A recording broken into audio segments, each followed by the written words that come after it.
Okay, hi, I'm Travis, and I'm going to show you basically how to gauge your ear. Gauging is, this is the larger size than the other side. This is a 10, which is what we're bringing it to now, and this is what I have in there, or had, which is a 12, and a 10 is pretty big compared to the 12.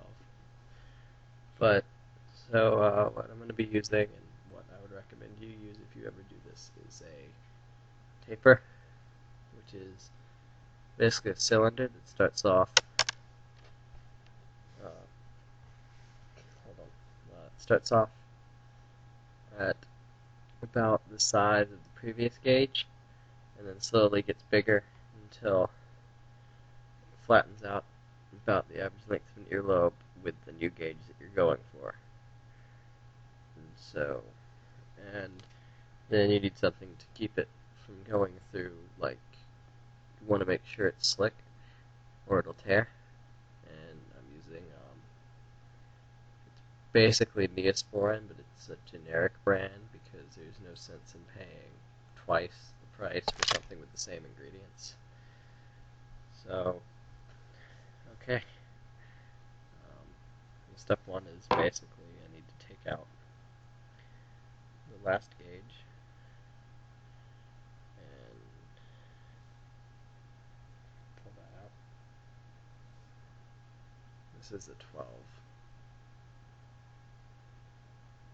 When it's big, but it's not very big compared to the 10. It's pretty small. And then you gotta. What I did was I took the taper and I just kind of dipped it into the Neosporin, so that way it got on it. Make sure it's coated even, and then put some over the spot on your ear. And you basically just put the taper, find the spot, put the taper into it. Then this hurts a little bit, so I'm gonna go kind of slow. And twist it a little bit, pull from the back. It's a little easier. I'm doing this mainly so you can see, but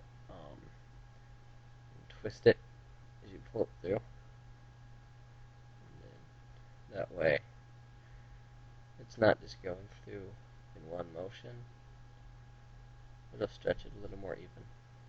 It's almost through. And then you pull it through and check it, and when it's about even with the skin, which it is now, you let it sit for about 1 to 2 hours because you want it to heal somewhat around it, so when you put the other ring through, it doesn't have to stretch a little bit more, which hurts a lot. And okay, so now that I've done that, I guess while I'm waiting, I'll say some safety stuff. You don't want to do what's called dead stretching after 14. You can do it up to 14. You'll probably be good because those are all real small. But dead stretching would be if I were to take, instead of using a taper, use this ring here and just force it through. That's not a good idea because you can tear the inside of the piercing, which can lead to an infection and send you to the hospital, and you don't want that. And don't skip sizes because the same thing will happen even if you use a taper. If you skip a size, you're just tearing it, making it heal uneven, which once again you don't want. So I'll be back in about an hour. So yeah. Okay, and now it's through. There's the side I just did. There's the one that's been done for a while. And so, yeah, if you're gonna do it, then definitely use the taper. Don't skip any sizes. It is gonna hurt a little.